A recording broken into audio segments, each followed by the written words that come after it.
네, 반갑습니다. 오늘도 이 시편 말씀과 함께 오늘 하루도 은혜 충만한 하루 되시기를 소망합니다. 네, 오늘 우리에게 주신 말씀은 시편 69편 16절부터 18절 말씀입니다. 여호와여, 주의 인자심이 선하시오니 내게 응답하시며 주의 많은 긍휼에 따라 내게로 돌이키소서. 주의 얼굴을 주의 종에게서 숨기지 마소서. 내가 환난 중에 있사오니 속히 내게 응답하소서. 내 영혼에게 가까이 하사 구원하시며 내 원수로 말미암아 나를 속량하소서. 아멘. 오늘 본문인 이 시편 69편은 이 대적들로부터 다윗이 큰 어려움과 멸시를 당하고 있는 내용이며 또 그 안에서 하나님의 도우심과 또 구원을 바라는 그러한 내용입니다. 1절과 2절을 제가 먼저 읽겠습니다. 하나님이여, 나를 구원하소서. 물들이 내 영혼에까지 흘러 들어왔나이다. 나는 설 곳이 없는 깊은 수렁에 빠지며 깊은 물에 들어가니 큰 물이 내게 넘치나이다. 매우 위급한 상황인 걸 알 수 있습니다. 물이 영혼에까지 흘러 들어왔나이다 라는 표현을 표준 세번역 성경에서는 목까지 물이 찼다라고 번역했고, 또 2절의 큰 물이 넘치나이다 라는 표현을 쉬운 성경에서는 엄청난 파도가 나를 덮칩니다 라고 번역했습니다. 다윗은 지금 수렁에 빠져 있고 또 물이 목까지 차올라 있고 또 그 물이 자신을 덮쳐서 죽을 것 같은 위기에 처해 있는 상태를 주님 앞에서 호소하는 것이죠. 이러한 위기에서 다윗은 하나님이여, 나를 구원하소서라고 하나님께 구원을 요청하며 또 자신의 상황을 설명하고 있는 것입니다. 계속해서 3절입니다. 내가 부르짖음으로 피곤하여 나의 목이 마르며 나의 하나님을 바라서 나의 눈이 쇠하였나이다.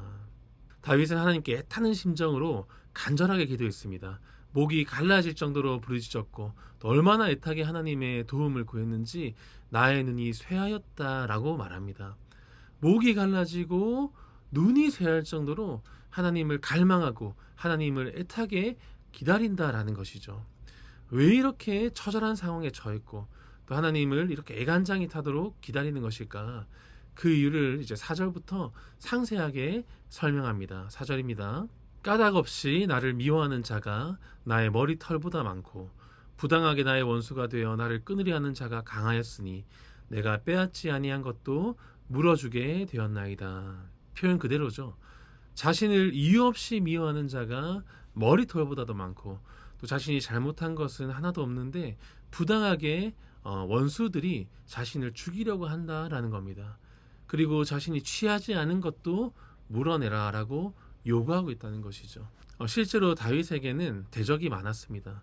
자신이 충성을 다했던 사울도 자신을 죽이려 했었고 또 그의 아들인 압살롬과 또 아도니아도 반란을 일으켰죠. 또 친구였던 아이도벨도 다윗을 대적했습니다. 그리고 그 누구보다 예수님이야말로 이런 일을 수도 없이 겪으셨죠.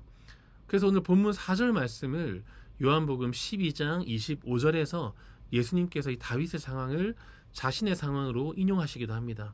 요한복음 12장 25절 보시면 이는 저희 율법에 기록된 바 그들이 이유 없이 나를 미워하였다 한 말을 응하게 하려 함이라.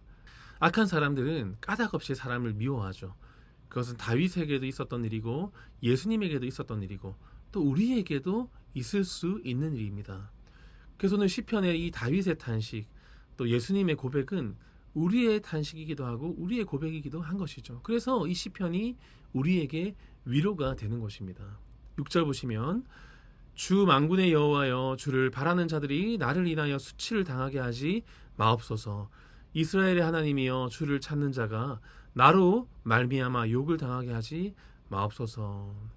내가 직접 억울한 일을 당하는 것도 매우 고통스럽지만 사실 그것보다 더 고통스러울 수 있는 것은 나 때문에 나의 가족 또 이웃, 친척, 친구들이 억울한 일을 당하면 그것이 어떻게 보면 내가 당하는 것보다도 훨씬 고통스러울 수 있는 겁니다. 그래서 다윗은 하나님께서 속히 개입하여 주시기를 간절히 기도하는 것이죠. 계속해서 7절과 8절을 우리가 함께 보도록 하겠습니다. 내가 주를 위하여 비방을 받았사오니 수치가 나의 얼굴에 덮였나이다. 내가 나의 형제에게는 객이 되고 나의 어머니의 자녀에게는 낯선 사람이 되었나이다.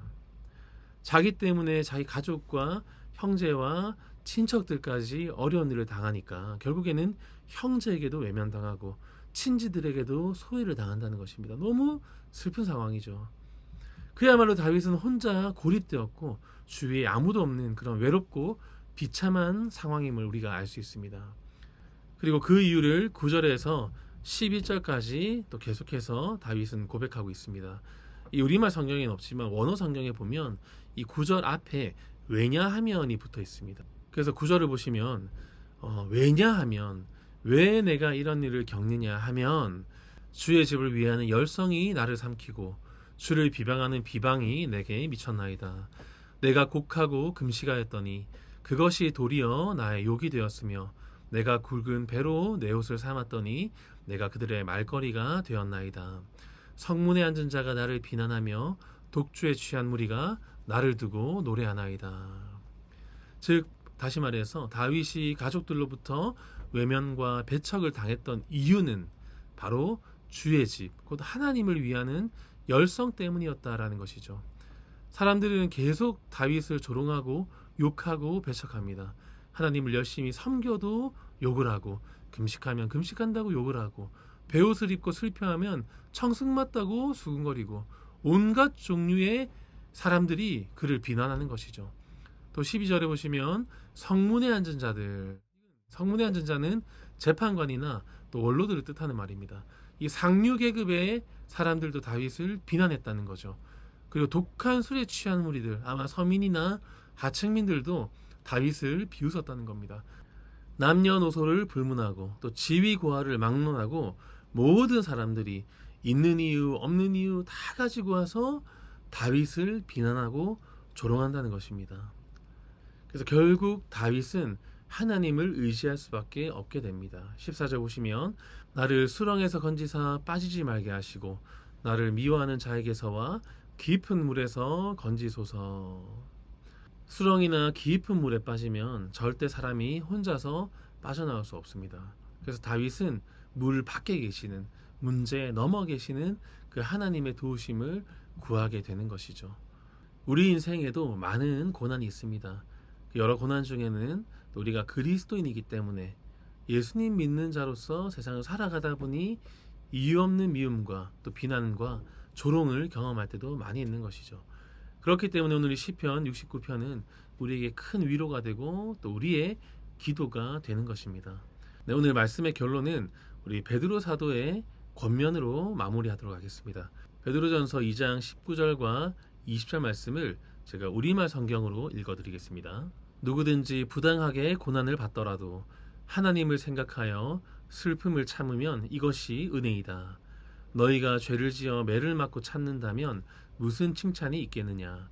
그러나 너희가 선을 행하다 고난을 받고 참으면 이것은 하나님 앞에서 은혜로운 일이다. 아멘.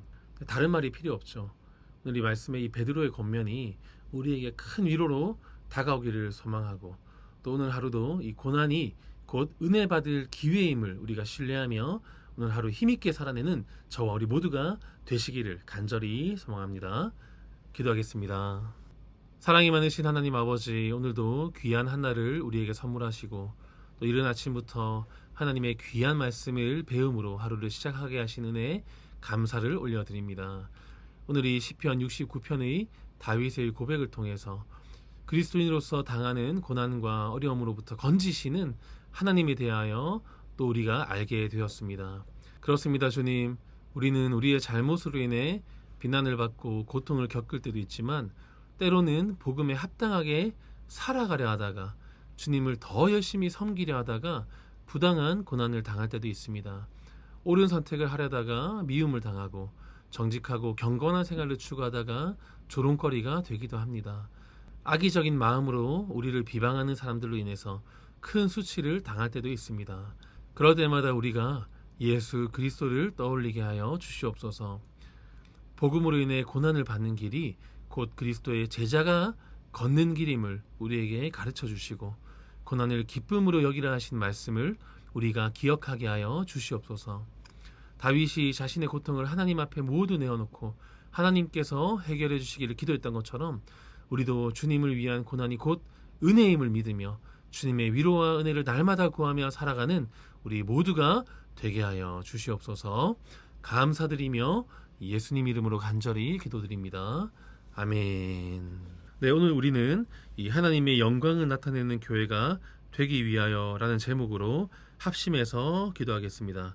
먼저 주님이 주시는 꿈과 비전을 이루어가는 교회가 되기 위하여 기도하겠습니다.